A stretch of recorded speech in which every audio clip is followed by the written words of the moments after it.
It is Friday, October 30th, and I was going through some of my pictures and some of my videos, and I figured it's probably about time I make a video about how it was traveling through China, Hong Kong, Philippines, Japan, and all the way back to the United States during the peak of the COVID-19 outbreak, as it was literally spreading around the world and sending, entire cities into lockdown. I was out flying around, and I figured it's probably about time I make a video about how the experience was.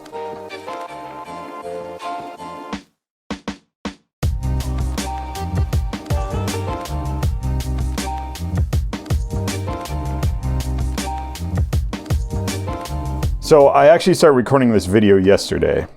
I even have a bunch of footage of talking about the weather, how it's been raining here in Ohio, at least in northern Ohio, for the past week and a half. But this little guy decided to take a crap on me, and yeah.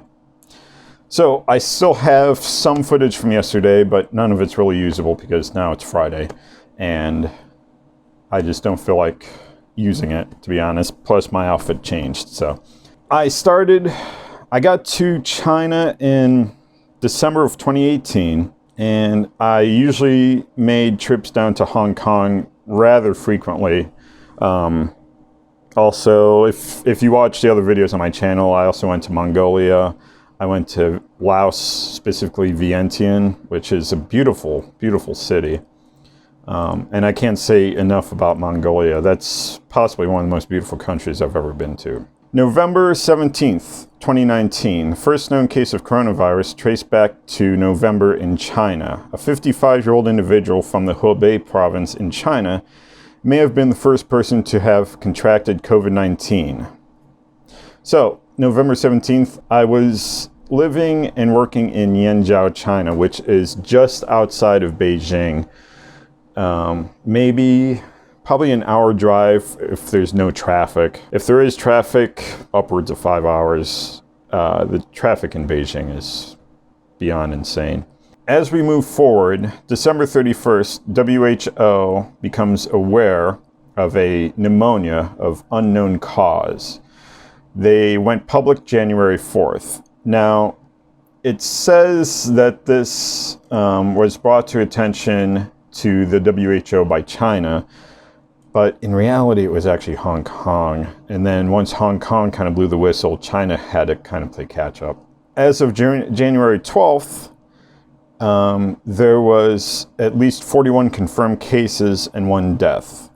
Now, 4 days before that, January 8th, I had actually traveled from Beijing all the way down through China. We even stopped in Wuhan for probably a good 10-15 minutes among many other breaks, and all the way into Hong Kong.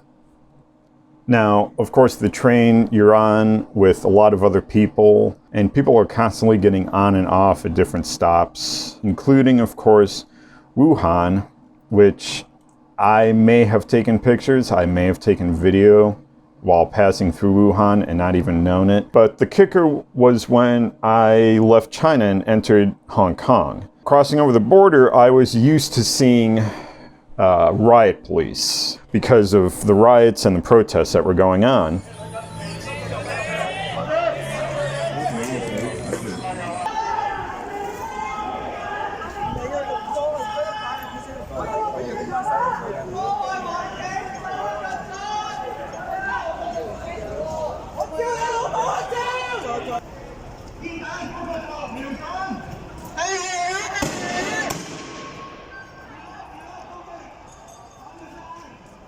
But suddenly, when I passed over to Hong Kong on January 8th, there were no riot police, but instead it was just a bunch of nurses taking your temperature, asking you, do you have any body aches? Do you feel like you have a fever? Do you have a headache? Are you coughing? Are you sneezing? They still took my temperature, held one of those temperature guns to my head. All of this questioning and everything, I stopped and I was like, what's going on? Why all these questions? Why all these nurses? What's going on? And she said, oh, you don't know? there's a virus outbreak in central China, which just came as a shock to me because no one in China was saying anything. January 19th, the first known case of it made it to the US, a 35-year-old man. Of course, this is all what is known. There's a good chance someone had it before that. I mean, I could have had it in Hong Kong. I got to Hong Kong, I was there for like a day or two, and I started having an itchy, sore throat. It was different. That could have been it. Or maybe it was just the pollution in China just causing me to have a sore throat, which is not uncommon. I arrived in Hong Kong, spent a week there, got to meet up with a friend of mine. I'm meeting my other American friend at the West Kowloon, Hong Kong train station right now. I got a message from him about maybe 5 minutes ago that he had officially arrived, at least I believe so. So I'm right on the other side of the customs area, which is like the final area you pass through before you put in your train ticket and you officially leave the immigration border area. Hey, there he is.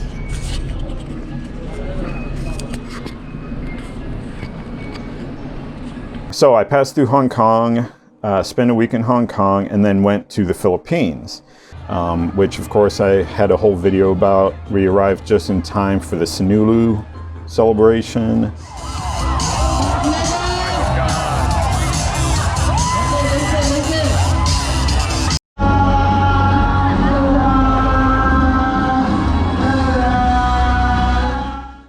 I was in the Philippines for a week and a half. My Airbnb where I was staying at, which was a very nice apartment in the IT park of Cebu, my return flight got canceled. And I was like, okay, this is getting kind of serious. So I extended my stay in the Philippines for a month and a half. Figured, okay, whatever this is, it should kind of be over by then, but it just kept getting worse and worse and worse. There were all of, I think, maybe 6 or 8 cases of it in the Philippines, because the Philippines didn't have a lot of tourists at the time, luckily. So I'm the only one that booked today. So this should be pretty interesting. They were able to close the borders, at least entering, and keep the city, the country pretty locked down. I started seeing video of stuff happening in other countries, like this flight that arrived, I believe, from China to Indonesia, and I think it was one of the last ones. They were spraying everybody down. I don't know with what. I can't say that this was probably very effective, but at the same time, this was when no one really knew anything about it. And things in China started to escalate from what I understood, from what I saw in my WeChat group chats. Riots started breaking out in some southern cities in China, which is extremely rare.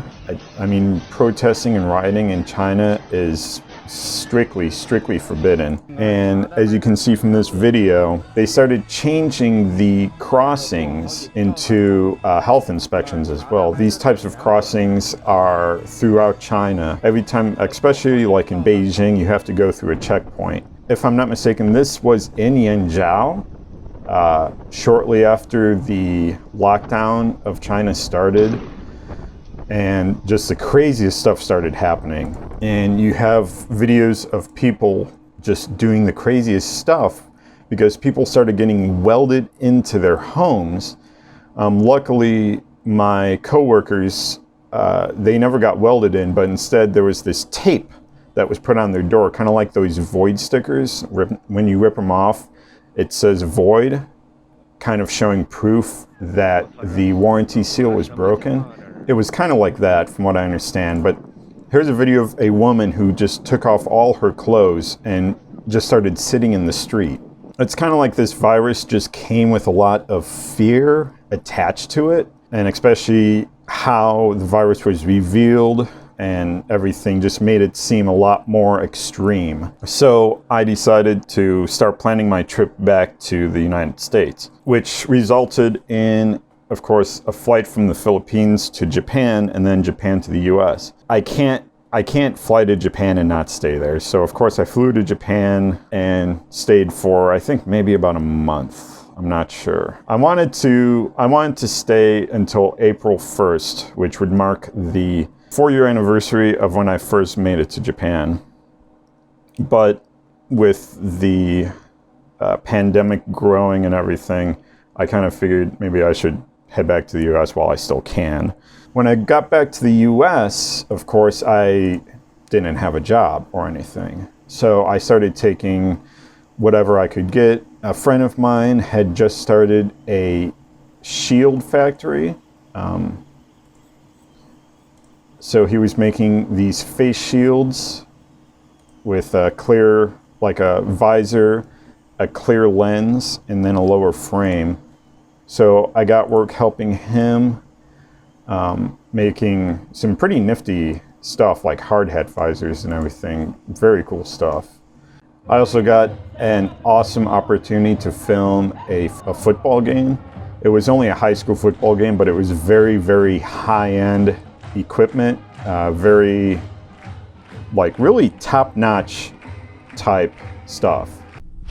So I got a request from a friend of mine to do some video work at a football game. And of course, I decided to leave actually a little bit early, and we have this.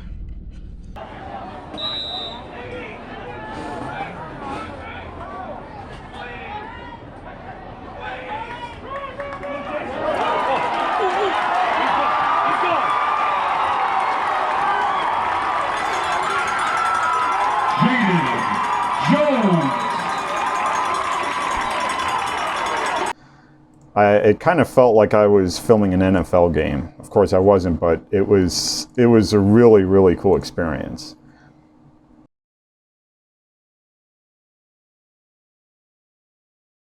China, all the citizens basically rely on something called WeChat. The heart of it is just a messenger, but it also is, because of the firewall, and things like Google and Facebook, Instagram, Twitter, all of that's blocked. So you end up having to rely on WeChat, and WeChat is your Facebook, it's your Instagram, it's your Messenger, it's your video call, you can even just do basic phone calls and not even have to use any minutes or anything. That's just kind of the way it is. It's also your payment method. So when you order something, you just pay with WeChat. When you go to McDonald's, you just pay with WeChat. So ordering food and having it delivered to you in most of Asia is very common. Here in the US, you can have pizza delivered. That's about it. Until COVID-19, and now the food delivery system has kind of blown up since then. Understandably, but it was already set in most Asian countries, Eastern Asian countries, China especially. You wake up, you just get on your phone, put in an order for McDonald's breakfast, and they get it to you in like 20 minutes. So getting food, getting groceries delivered to your house, never having to leave your home in a Chinese apartment is not very difficult. It's not very hard to just stay put in an apartment in China and just live there for days, weeks, months on end.